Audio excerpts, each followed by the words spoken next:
Maxine, do you want to introduce yourself? Because I know you're new to the group. Hi, I was hoping to go unnoticed. Um, yes, I am a new member of the group. I do recognize Steve. I know we've emailed Steve. Yes. I've been active over on the New York Council on Divorce Mediation, that organization side. So familiar with some of the people who are of that group too. But 529's come up a lot, Mm. and I just feel I need some education on it. So I was so glad to see this topic. Yes, I'm a matrimonial attorney. Been doing divorce and family law in New York City for over 20 years. And recently, so it's been about 6 years, I've crossed over, expanded my practice over into mediation. And very recently, I'm trying to incorporate also collaborative law. So I trained and I'm just looking out for all of these great topics and, just getting all the input from everyone, as many people Great. as I can. So really appreciate being here. Welcome. Sure. Thank Yeah. you. Okay, so it's great because we have a topic for next month, which will, I guess, which will be our last month before the summer. So, I'll speak to Melissa on this, Steve. How's that sound? Yeah, you didn't tell me about timing, so I don't know if when we'll be able to do it and stuff. So yeah, We'll when put you're it thinking for of. the June meeting for Westchester, and we'll just coordinate with you guys. Okay. Sounds great. Okay, Yep. we're off the hook. Okay. So without further ado, I was actually at one of the Luncheon Connections or whatever it was, it's called on Long Island. And I was having lunch with Jackie Caputo and Tracy, who Tracy joined James Joseph's firm, Congratulations. talking about it. And of course, as you see, if you open your mouth, you get like, you You can't escape. Yep, here we go.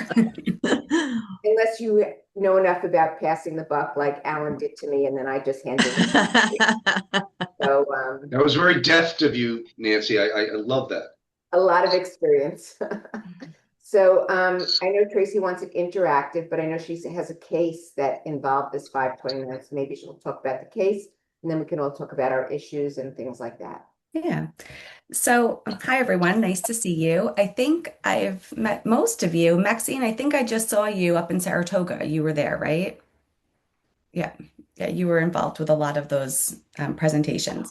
But, I'm an attorney, so that's where I'm coming from. And I do both litigation, mediation, and hopefully some true collaborative cases, a lot of, small C collaboratives. But I've dealt with 529 plans. I've dealt with the typical room and board credits and, not touching the 529 plans until children go to college. But recently I had a case that really sort of upended everything that I understood about 529 plans and what the typical agreement would be. So I have a case right now. It's a post-judgment matter where, there's litigation over whether a parent can basically charge the other parent rent for children living in a home owned by one of the parents while they're in college.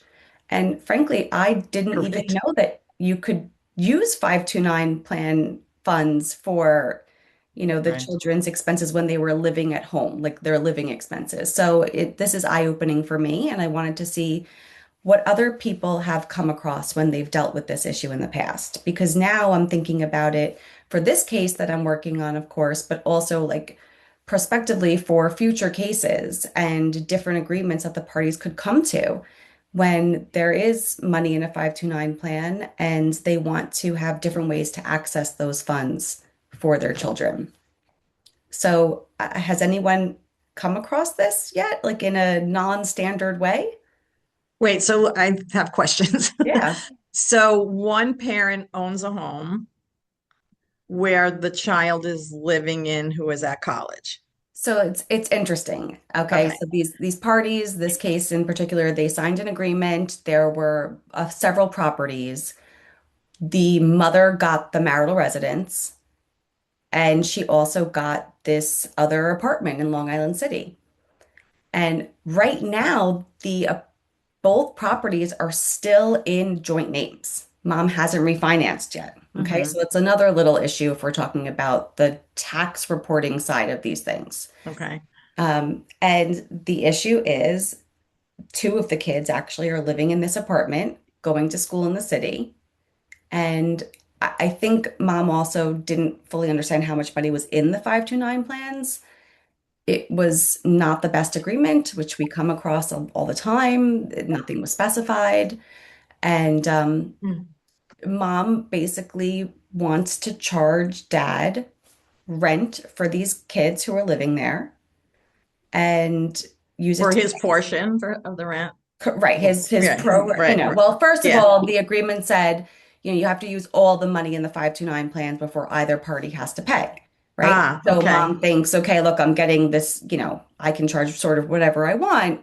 Yeah, it's not an unreasonable amount, I think, that she is using. And to get the money from the basically remove that money from the 529 plan, and she wants to use it to pay her mortgage and her co-op fees. Well, we don't care what she uses it for. The question is, can she charge him? Is Well, it? I think there's a lot of different questions, right? Yeah. Because I think, and one of the things that Nancy and her research came across, and we came across this also, is that you cannot directly use the 529 funds to pay your mortgage, right? There has to be some sort of like Okay. middle ground, this Right, stop in right. between. Okay. So that's one. So I think a little bit of what she might or how she's making those payments might impact her and her taxes. That's sort of for her and her CPA to deal with. But it's also the fact of, can she do this? Is this allowable? We were not able to find any case law on this issue. But is there any on rent, like if a student is living in off-campus housing?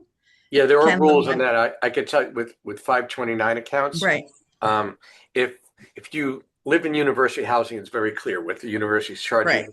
right, Fine. right. If you live off campus, your reference would be what the university would be charging for that. So if you put your kid in a $5,000 a month apartment, but they can be in the dorm for 1,500 is your live there. So Okay, in the okay. fact pattern I just heard, the first thing I was thinking of it is what's the fair market value rent that you could remove from the 529? Right, I'm right, sure it's gonna be right. less than a mortgage payment. Right. Can I Well, just so ask a actually- couple of basic questions? Yeah.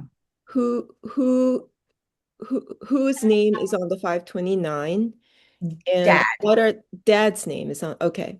And according to their divorce agreement, I mean, they're divorced, right? Yes. So according to their divorce agreement, is what would be rent coming from the apartment supposed to be considered, I mean, did they divide that up as part of some sort of support? Question. No, they did not. So the apartment went to her, even though dad is still on title, and she could either live there or it could be income property to mom. Yes. And the expectation, I imagine, was that she would either sell it or she would rent it to a third party. But then the kids ended up living there. Correct. So also from what I understand from the reading, and that was just like early hours of the morning, you can't actually you can't charge them rent because then they'll count as income to her. Well, right. So Nancy, I think what you're talking about is that if you wanted, like, let's take the divorce out of it, right? If you wanted to access 529 funds and have your child pay you rent and then use that rent to then pay your mortgage or pay whatever you wanted to, you have to have a rental agreement. You have to report that rent on your income taxes. And so that might also like sort of nullify the pre-tax benefit that you would get from using those 529 funds because now you have rental income. Again, that's a CPA question. They'd have to work that out. And it's also, Steve, you touched on this about the amount of that 529 funds that you can access. There's also a separate cost or category called an at-home living allowance that a lot of these schools have. And I think that it might be limited to that lower allowance, even lower than the off-campus tuition, if your child is living at home with you, right? So this is not quite my fact pattern, but just accessing the 529 funds. So like I just took a look this morning at SUNY Stony Brook.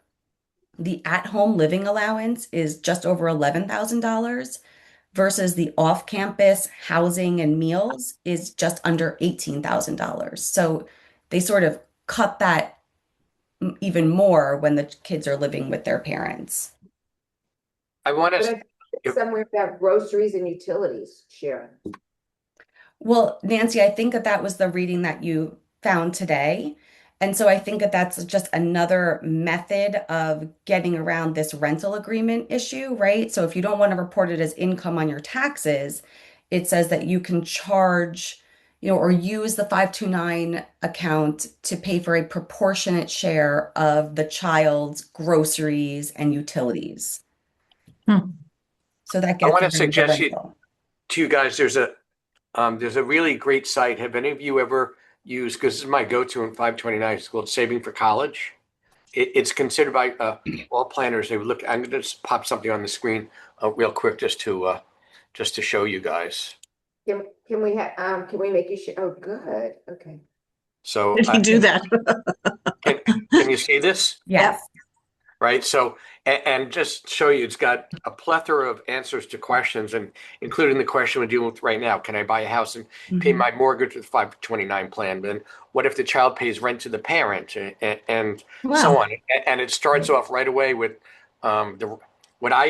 my first salvo here was the rent must be based on the fair market value of rental of the real estate, blah, blah, blah. So it has a lot of answers to a lot of different things. So I encourage you, if you have some interesting 529 Really interesting. questions, to go to that site, because it's definitely considered the gold standard in What this is area, the in my site? opinion.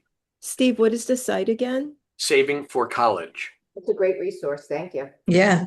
Yeah. So I had never come across this issue before, but like Teresa and Maxine, and I know Kristen's sort of on mute, she's commuting to work.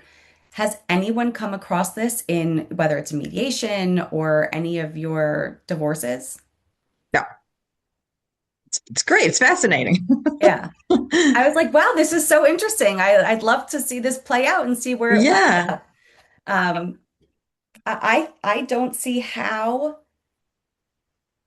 I don't see how the other party could be obligated to pay. But then there's a fairness aspect too. Well, if they weren't living in this house that mom could have rented out, you're in it for the SUNY cap anyway. So why should you get a windfall?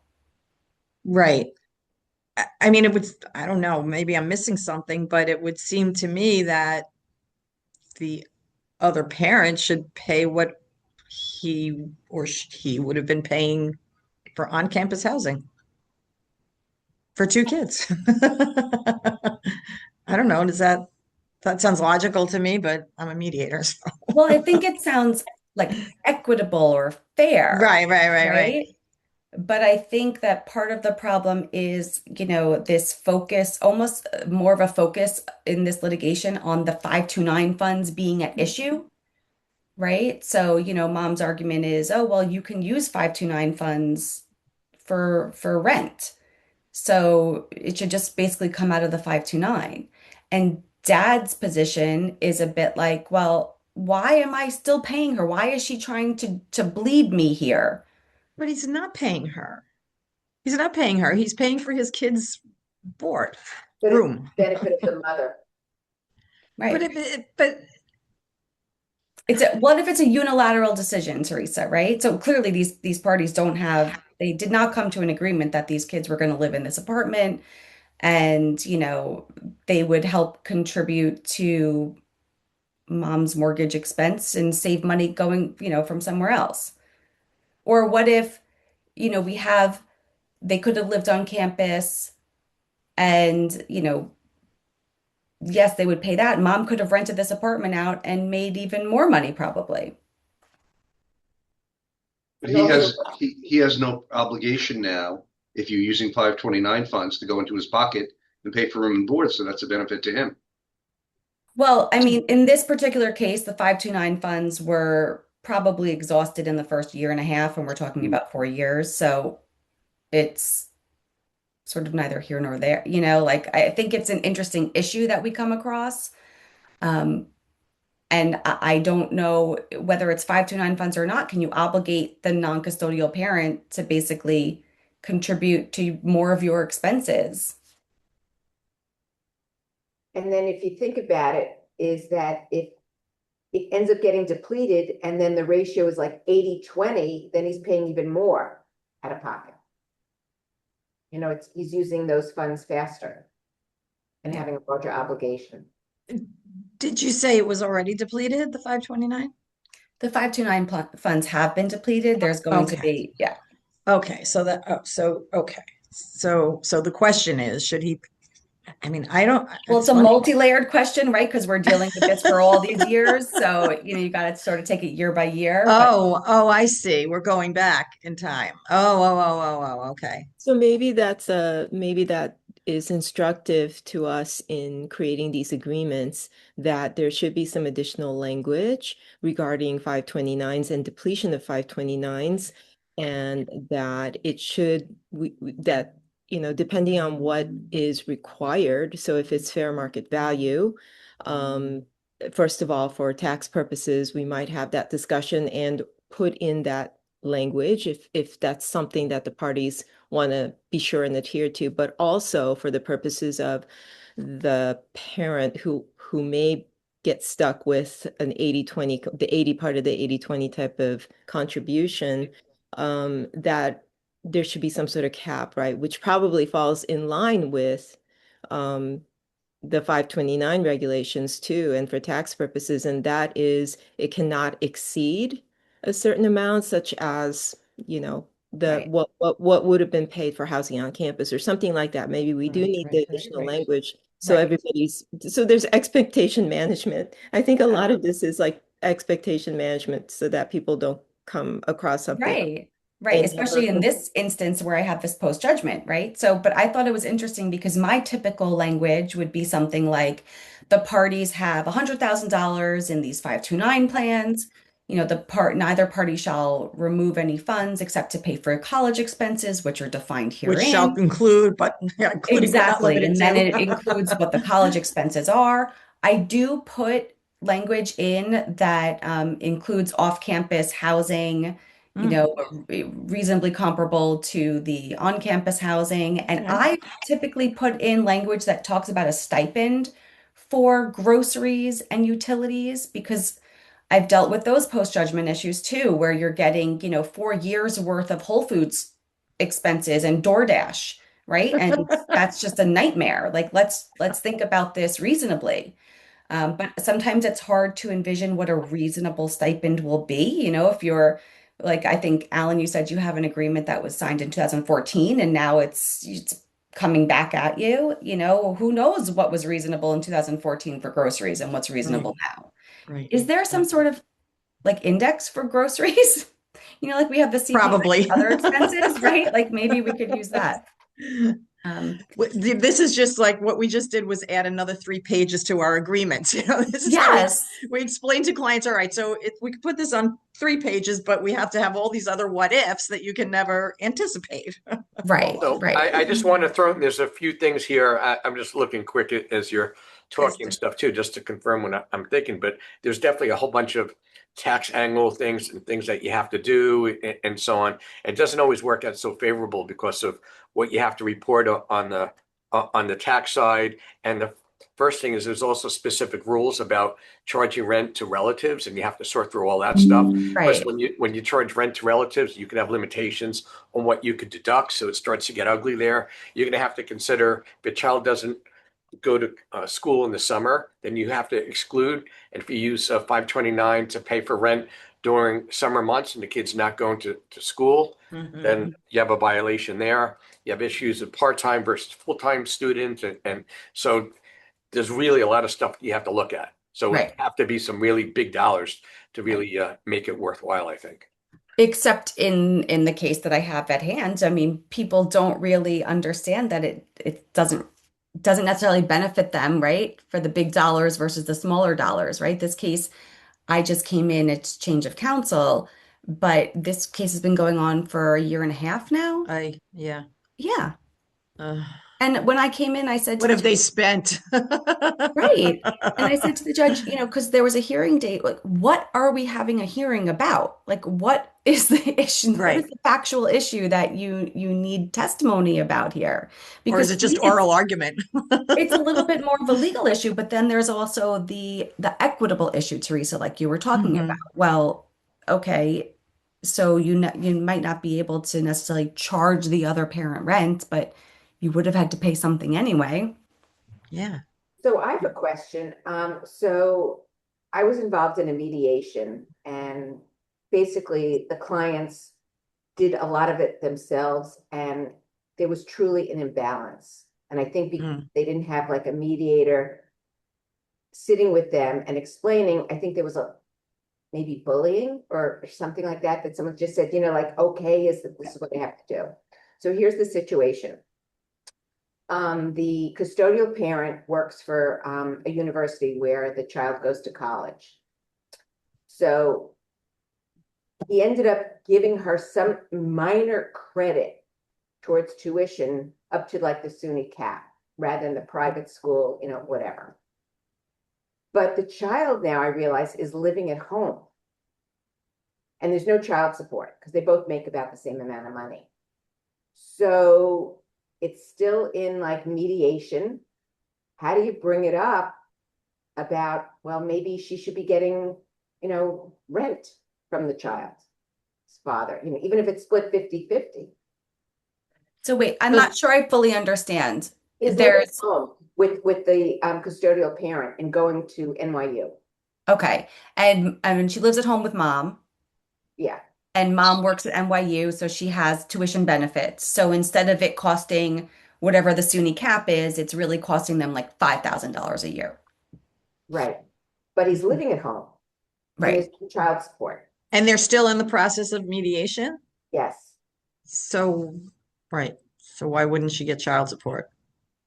because they both make the same amount of money and it's 50-50.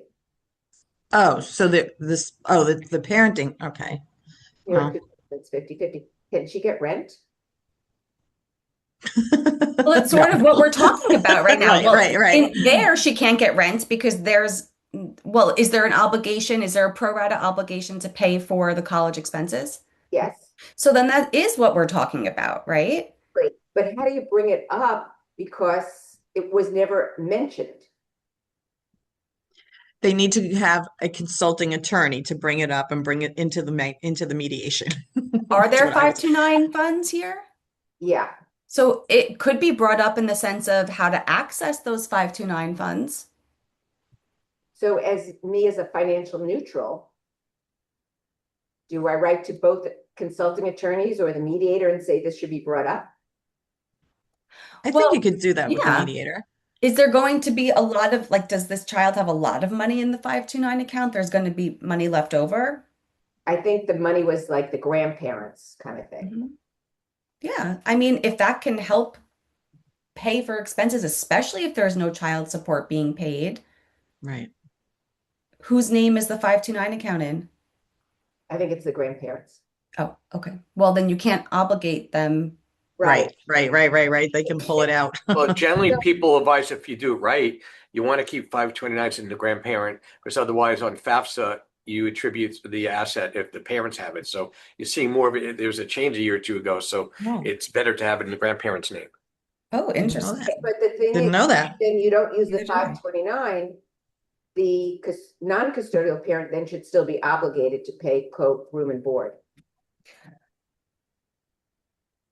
Yeah, so you're saying if the child was living away from mom?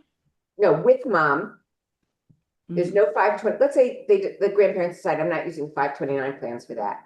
Mhm. Right. There be some imputed cost to the non-custodial parent to pay for part of that room and board? But why, if they're not paying any child support to each other, right? Because they approximately make the same amount. And they share the kid. The Right. kid. Mom's expenses aren't going up because the child is at college. Right? Food.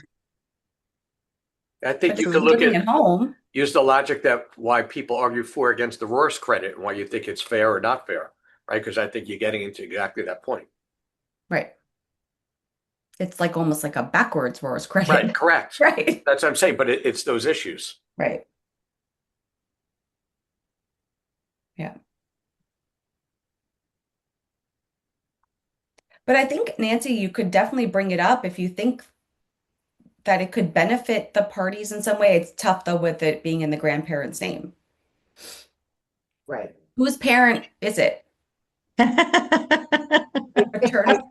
as from what I remember, I think it's the non-custodial parents. Oh, okay. Yeah, she's not getting that money. I had a grandfather who just hated his son-in-law, and he's like, I'll pay the taxes, I'll take all that money out. I don't care. He Right. didn't want him to get any benefit from it. Mhm. I think this also gets more complicated if you have money left over in 529.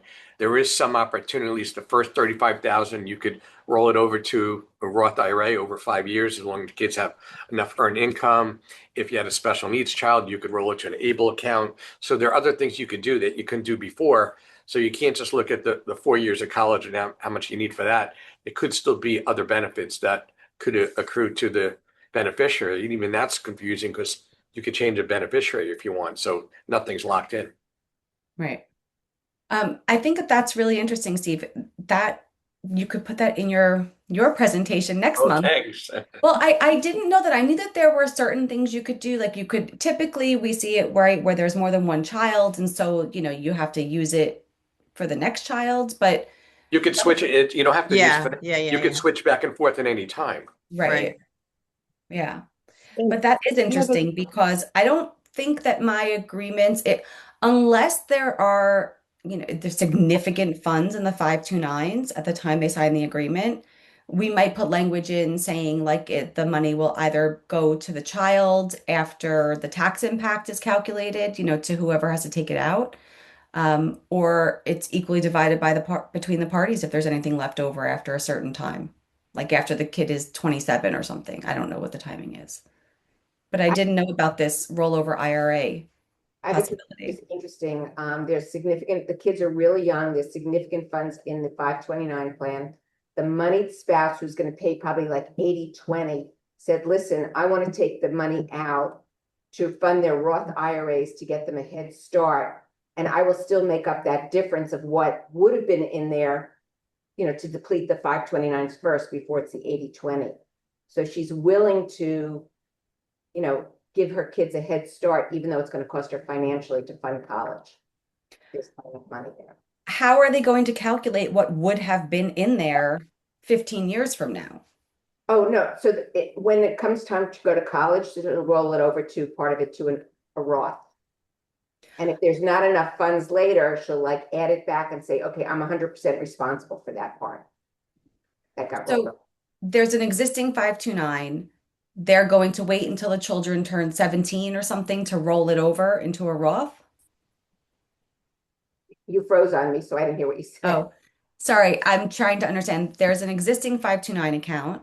The parties are going to agree that, I don't know, when the kids turn 17, they're going to roll over whatever is in that 529 into a Roth. Just a small, you can only do up to 35,000, like a certain amount per year. I mean, that may change, 10 years from now, but yeah. It's 7,000 a year, but the other thing is you have to do it over a number of years. But any year you do it, the child has to have earned income, right? So if a child's 17 and only got a W-2 for $2,000 for bussing tables, and that's the only earned income they have, you can only roll two. So you have to be careful.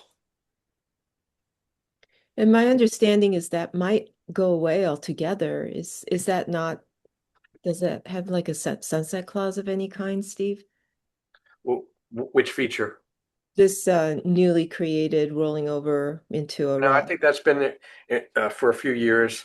I think it's going to be there to stay. I think if you look at the code sections, I actually like like to roll over to the ABLEs. ABLEs are section, I think, 529A, so it's a cousin of 529s. If you look at the New York State 529 websites, they're almost identical because they work in the same unit and stuff. But I think that's considered good policy. They want it to stay. And if you also look at, I hate to bring it up, but it's part of life and taxes and discuss it with clients, but the Trump accounts, or actually that's a modified form of IRAs too and stuff. And I think that goes into the mix here too at some point.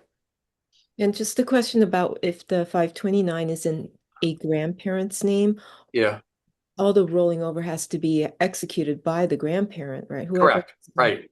Right. If it does get put in, say, someone else's name, the child's name, you're saying it can be titled. You could, an owner could switch from an owner to, a grandparent can switch from a grandparent to the parent. The parent. Right. And also you could switch owners. There could be tax consequences depending on gift tax situation. Then you could also switch beneficiaries, right? And the definition of it's amongst relatives is very broad. You could do cousins, all kinds of stuff. So, you could always find somebody to take it without having a tax team.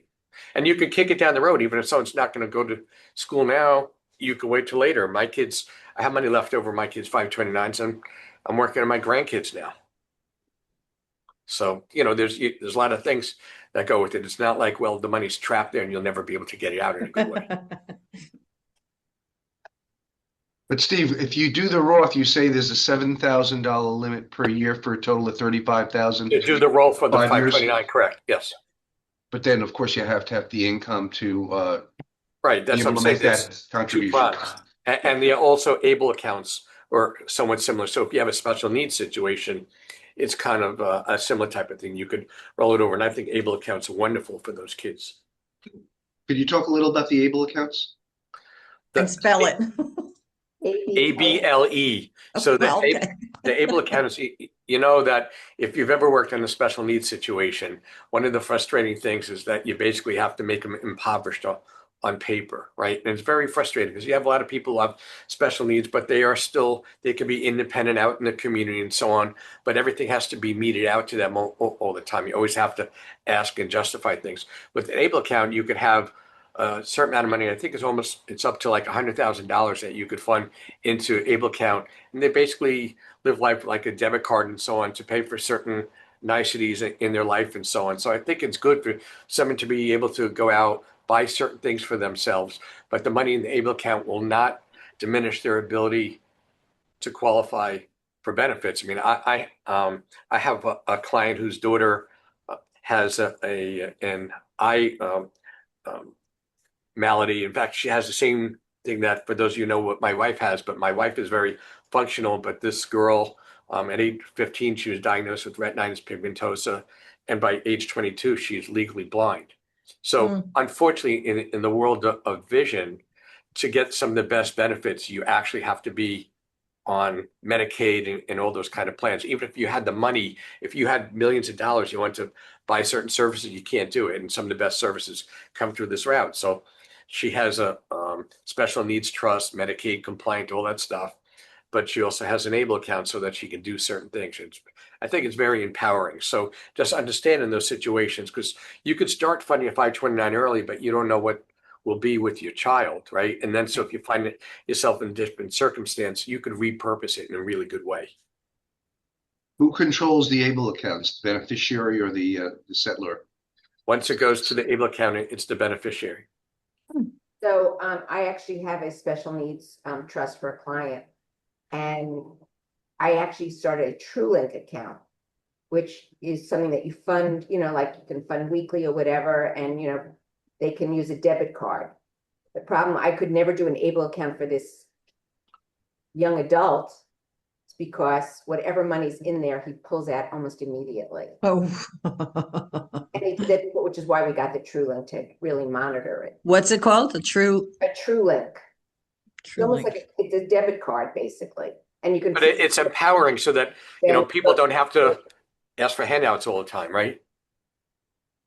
And you get to see what they denied. Like, I don't like online purchases because there were certain crazy things going on. Or all of a sudden he says he has no money, and you see that he got denied from a contribution to a police fund. I mean, it's like crazy things. So an able account for him would not work because the money would completely come out. So you have to know who you're getting that for. So that's an alternative to True Lit. Interesting.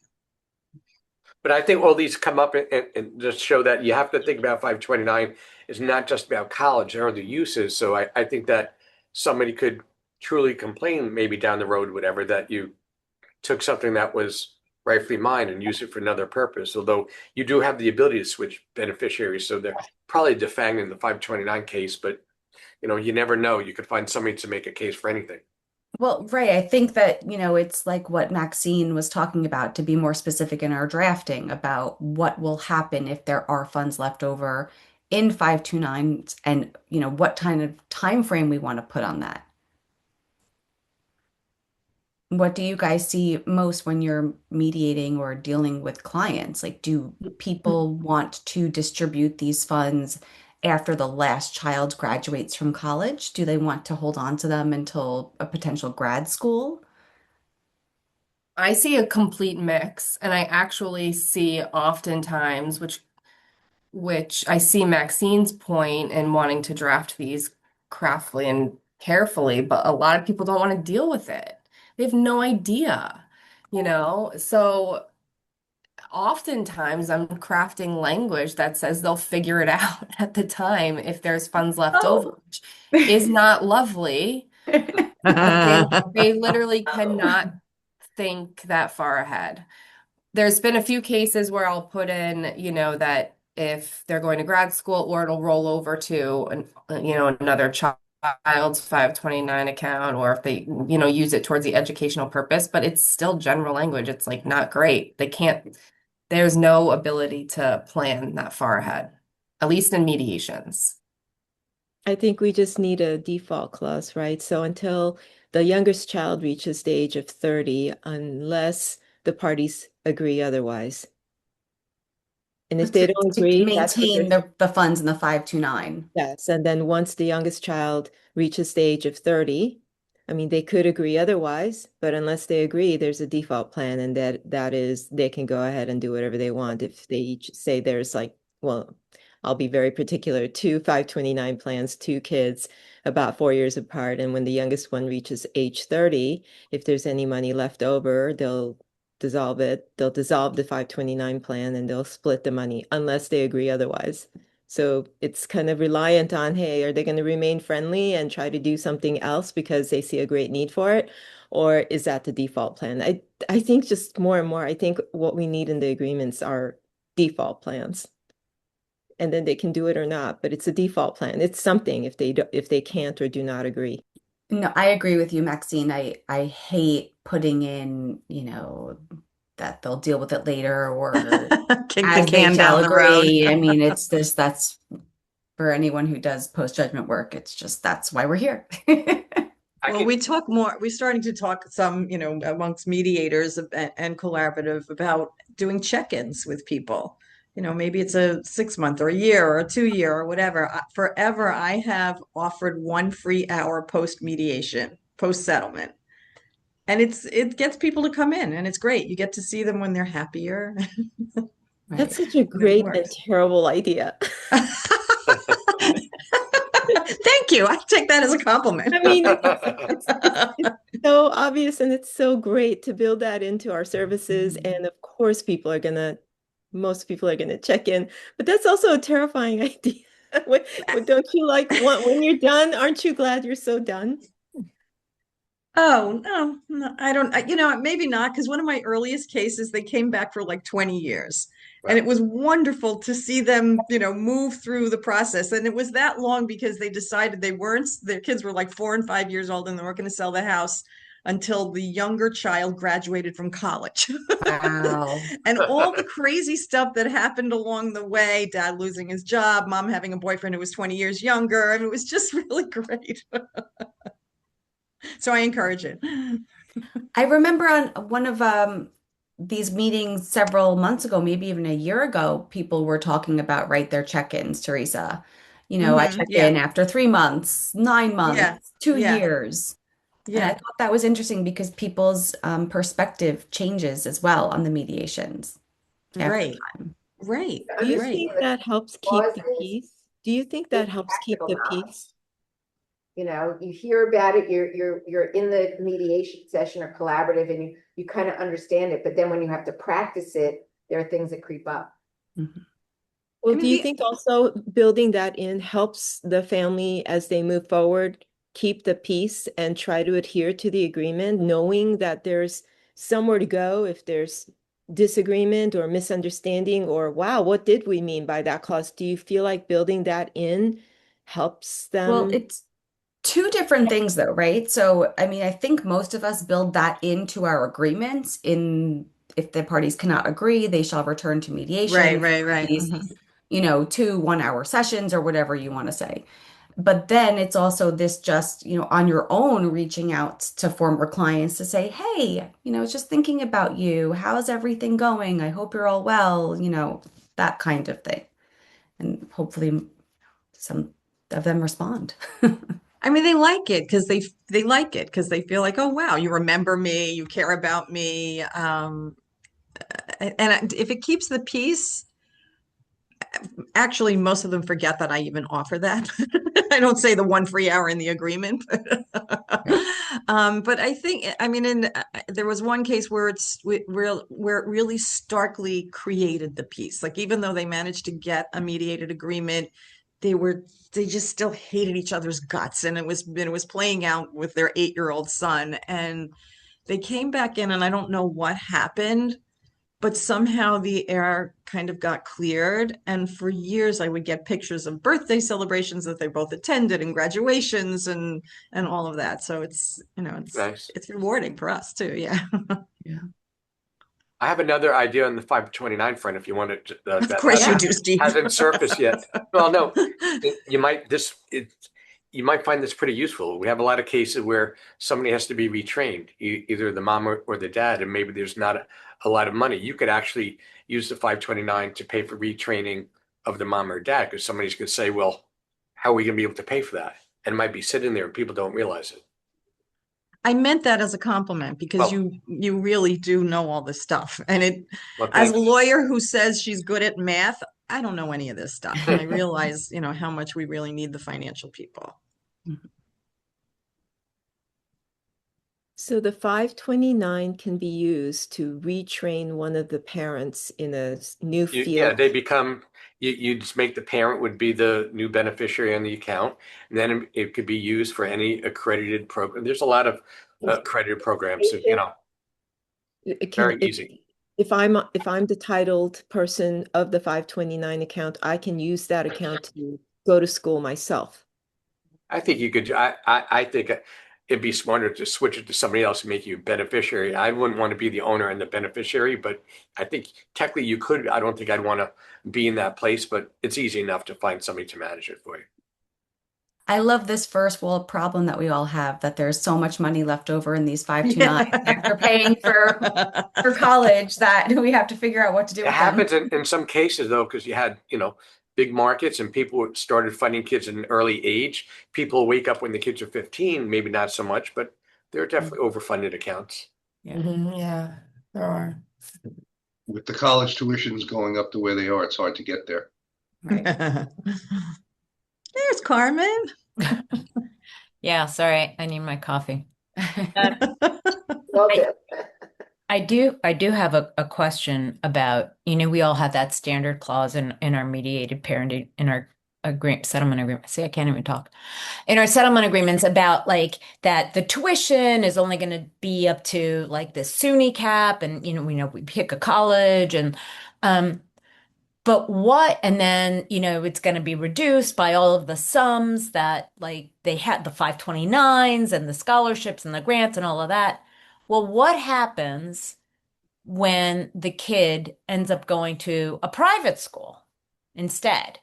And, it's $60,000 a year and they get lots of scholarships and the 529s and all of that.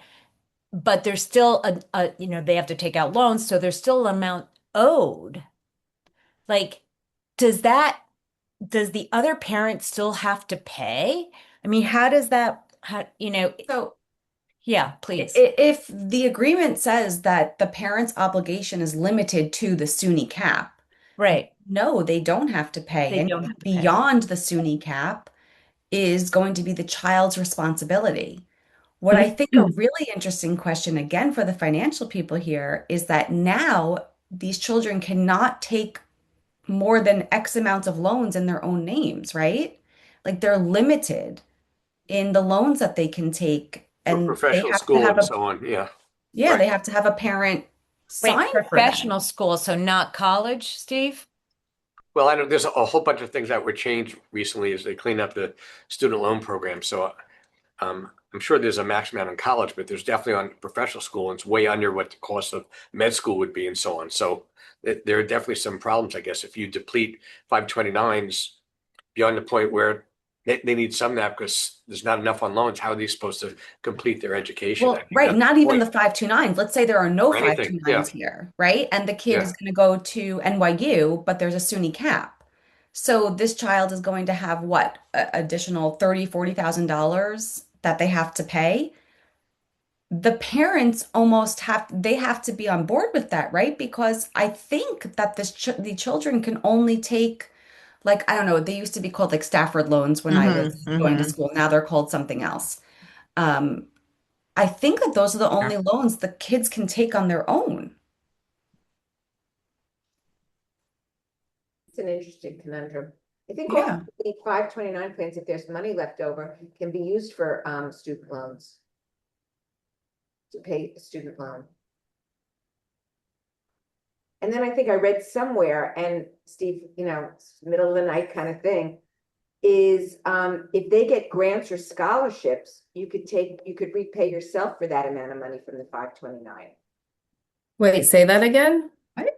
I think if they receive scholarships or grants, they can take the money out of the 529 that would have been equivalent. I think I saw That doesn't make any No. sense to me. If they now. No, you receive, can't.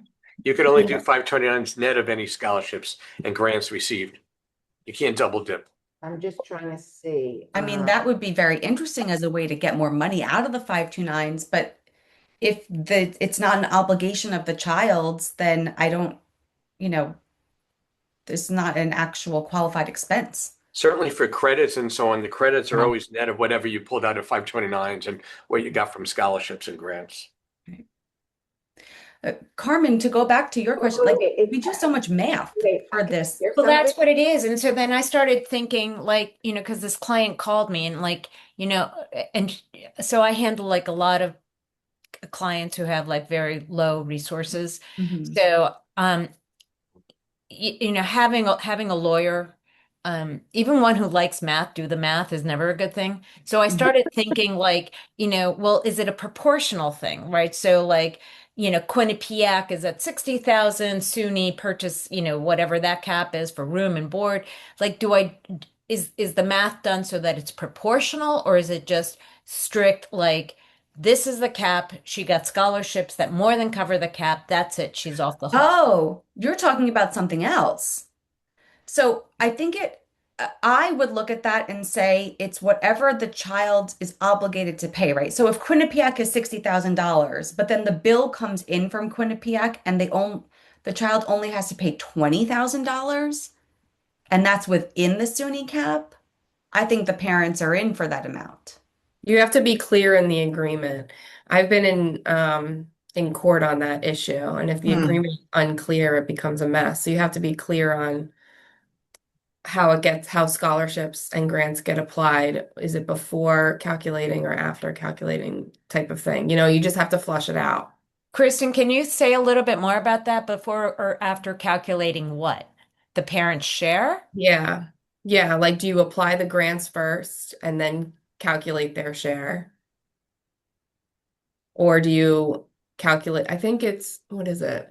Well, anything that's free money to the child that they do not have to repay should just lower the cost. I agree with you. Right. I agree with that concept. I remember being in front of a court on this issue, and it wasn't clear on how it gets applied, and it was like a whole mess. Clearly, I'm not remembering the details, but I agree with that concept. It's definitely come up in the context of, I can't remember who was talking about it, like someone having tuition benefits, right? Because of their job. And, Definitely. it's right. Like, let's say the person who works at NYU is saying, well, because of my job, that whole benefit should be credited to me. And I think that there's case law that says no, As there should. right. It's just a benefit. So can everyone see what I just shared? Yep. Yeah. In number Yes. 19, how do you interpret that? There's a footnote on it. What does the footnote say?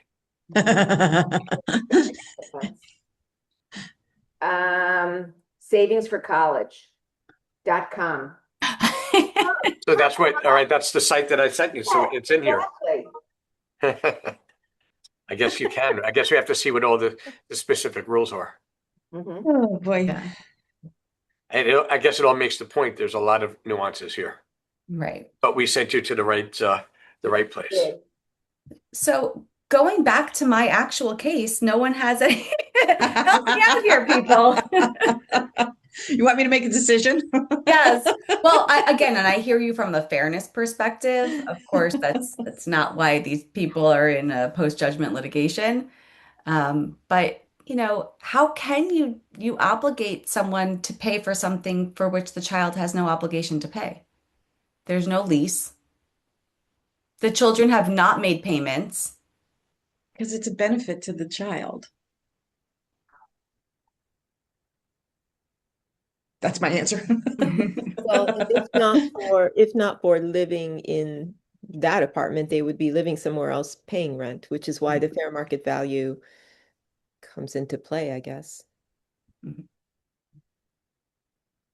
Is this kind of Or at least what the room and board would have cost, or the room would have cost. Well, right, again, and here it's the math that we were talking about, Carmen, right? Yeah. Because you have, okay, so one of these kids went to a school where the tuition and fees are much higher than SUNY.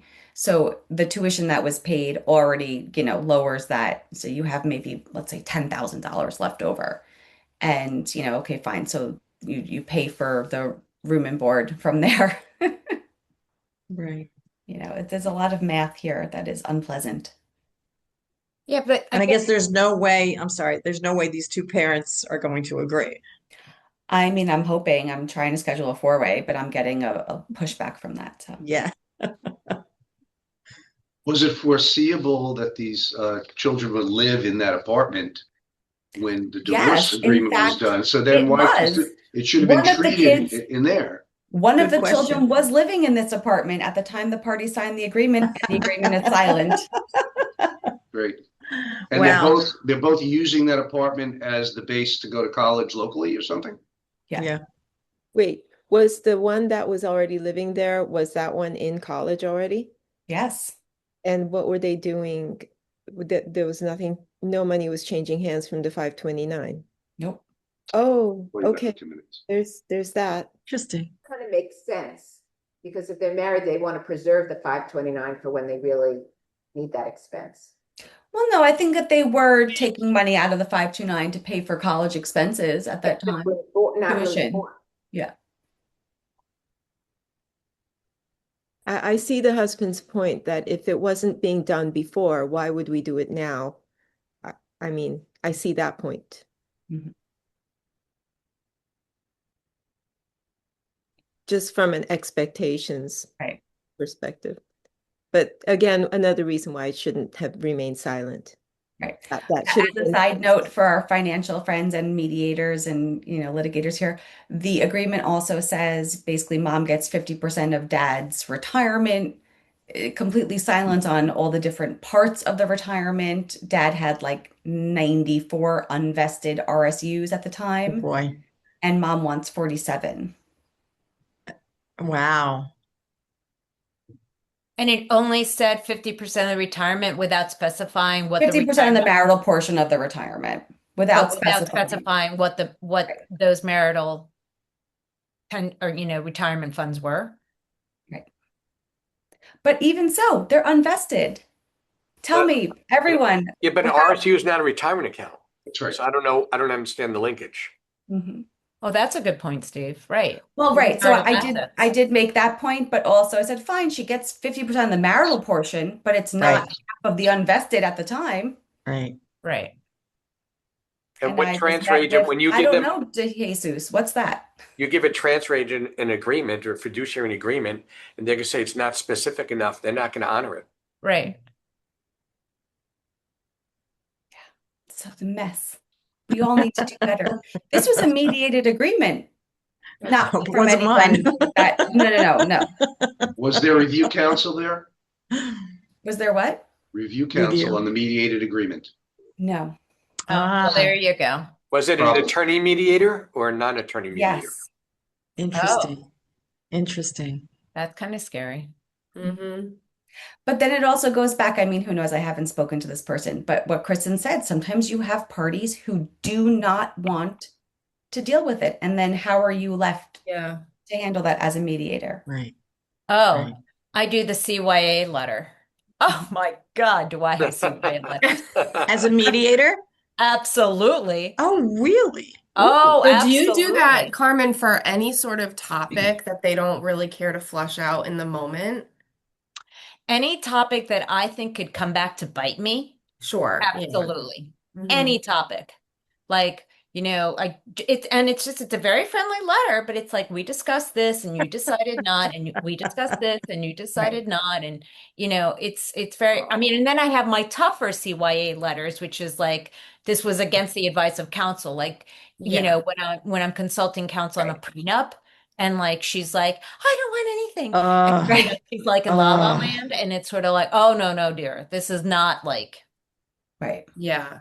I had one of those come back 14 years later. oh, did you have a Yeah. CYA letter? Oh, Teresa, please, I please. sure did. It was a really good one. A really good one. I'm so happy for you. Oh my God, thank God.